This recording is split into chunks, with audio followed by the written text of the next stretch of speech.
Perbandingan malaikat dengan iblis. Allah itu menciptakan malaikat dulu, dari cahaya, lalu menciptakan malaikat dari ibadahnya orang yang benar, dari ibadahnya, zikir, sujud, ruku, baca Al-Quran, dari tetesan air wudhu dan lain-lain.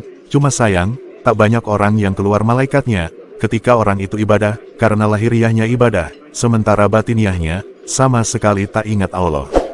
Sementara Allah juga, menciptakan iblis dulu dari nyala api, sekarang dari perbuatan maksiat. Orang-orang yang maksiat, dibanding orang yang ibadah yang keluar malaikatnya, dengan orang yang maksiat yang keluar iblis barunya, maka orang itu perbandingan, 1:1 miliar, 1 orang 1 miliar belum tentu, ada 1 yang ibadah keluar malaikatnya, sedang semua mengeluarkan iblis baru.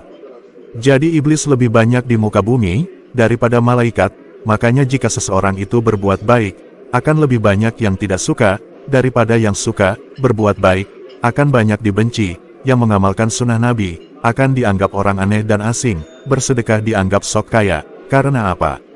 Karena lebih banyak iblis nyinyir membisiki orang-orang, daripada malaikat yang membisiki kebaikan. Jika iblis yang menang, orang lantas banyak maksiat, banyak berbuat dosa, bahkan semua orang dibisiki saling bermusuhan, maka ujungnya Allah akan menurunkan azab. Jadi azab turun itu karena kesalahan manusia, bukan kesalahan Allah yang tak bisa mengatur bumi. Malaikat, cahaya, power, dari Dahak, dan Abi Hurairah. Nabi Shallallahu Alaihi Wasallam bersabda, setiap hamba laki-laki dan perempuan berwudu, kemudian ia menyempurnakan wudunya, dan setelah itu membaca, Inna anzalnahu fi Lailatul Qadri dan seterusnya, maka setiap huruf yang dibacanya, Allah akan memberikan 100 derajat, dan setiap tetesan air wudu akan menjadi malaikat yang memintakan ampun kepadanya, sampai pada hari kiamat.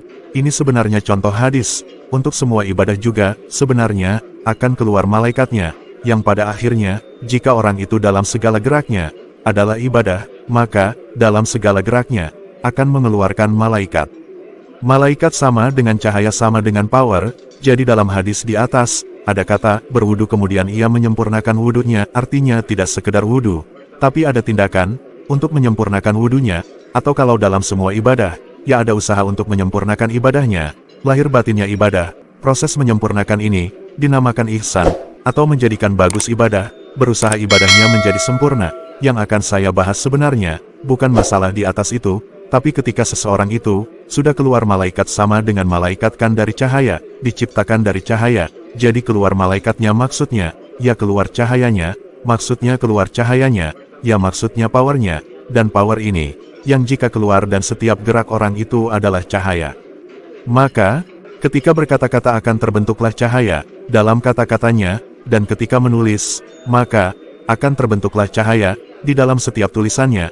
Tahu kan cahaya, jika kita dalam gelap, lalu datang cahaya, maka gelap akan tersingkap, dan yang asalnya gelap akan terlihat, yang asalnya tak diketahui akan diketahui. Itu sebagaimana, jika seseorang itu sudah keluar cahaya dari setiap gerak, kata, laku, tulisan, maka ketika orang itu membaca tulisan, dia seperti kedatangan cahaya dalam mata, pikiran hati.